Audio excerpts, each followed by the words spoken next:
Hello friends, welcome to my channel. और आज मैं आपसे डिस्कस करने जा रही हूँ बहुत ही इम्पॉर्टेंट टॉपिक। जैसा कि आप जानते हैं कि 11 अगस्त को सुप्रीम कोर्ट ने एक बहुत ही लैंडमार्क जजमेंट दिया है about the women's right to property.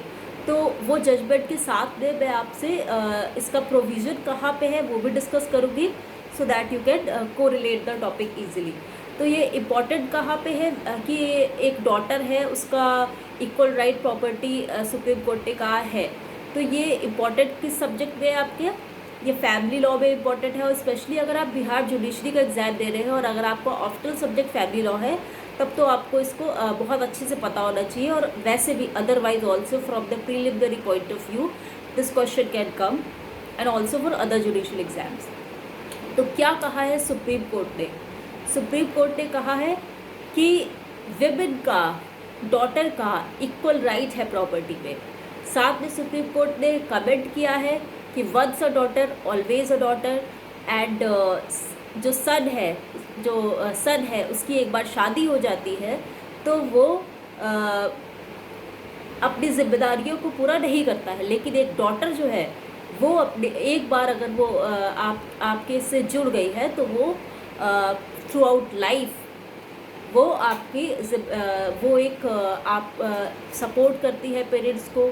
और इसीलिए डॉटर का राइट जो है प्रॉपर्टी में सुप्रीम कोर्ट ने रिट्रोस्पेक्टिव लेट डाउन किया है। ठीक है, तो हम जानते हैं, आप में से बहुत लोग जानते होंगे कि हिंदू सक्सेशन अमेंडमेंट एक्ट 2005 से ऐसा प्रोविज़न हुआ कि डॉटर जो है वो भी कोपार्सनर है और उसका भी सेम रिस्पॉन्सिबिलिटीज़ और इक्वल राइट है प्रॉपर्टी में। ठीक है, तो 2005 का अमेंडमेंट कब कैसे हुआ? तो सबसे पहले लॉ कमीशन ने 174th रिपोर्ट में ये रिकमेंडेशन दी कि डॉटर को भी इक्वल शेयर मिलना चाहिए, सेम राइट मिलना चाहिए। तो उसके बाद में ये लॉ अमेंडमेंट पास हुआ। तो ये अमेंडमेंट हुआ है section 6 of the Hindu succession act 1956। तो सेक्शन 6 में कहा गया है कि जो हिंदू डॉटर है, now from the date of amendment, Hindu amendment act 2005, she has the equal right to property and she is subject to the same responsibilities, and she is the co-partner and she will get the birthright similar to her similar to the son। ठीक है, तो problem कहाँ आ रही थी? Problem law में नहीं थी।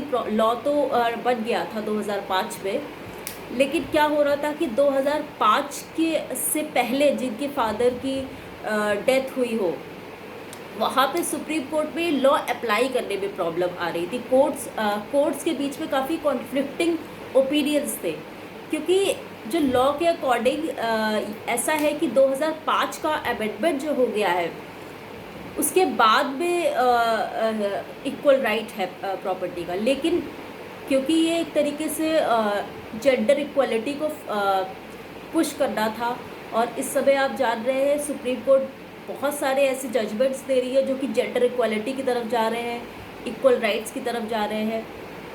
And जैसे कि लॉ है हमारे यहाँ हिंदू सक्सेशन एक्ट 1956 में अमेंडमेंट के बाद में ये लॉ भी हो गया है। तो सुप्रीम कोर्ट ने क्या किया है कि रेट्रोस्पेक्टिव इफ़ेक्ट दे दिया है लॉ को, यानी कि अगर कोई डॉटर है जिसकी फादर की 2005 से पहले डेथ हो गई है तो भी उसको इक्वल राइट टू प्रॉपर्टी मिलेगा।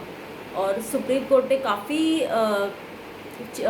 बात बताई, जैसा मैंने आपसे बोला, सुप्रीम कोर्ट ने ऐसे ओपिनियन दिए हैं कि एक बार अगर once a daughter always a daughter, यानी कि एक बार अगर कोई डॉटर है आपकी तो वो वैसे भी लाइफ टाइम रिस्पॉन्सिबिलिटीज़ को शेयर करती है अपने पेरेंट्स के साथ में। और सन जो है, सन के बारे में कमेंट किया है which is might not be good to many of you. तो सन के बारे में कहा है कि सन जो है वो सिर्फ अपनी शादी तक ही सारी रिस्पॉन्सिबिलिटीज़ को शेयर करता है, और वो जो एक love and affection towards the parents होता है वो कहीं ना कहीं नहीं रहता है। तो इसीलिए डॉटर को equal right to property retrospective, अगर 2005 से पहले भी जिनके फादर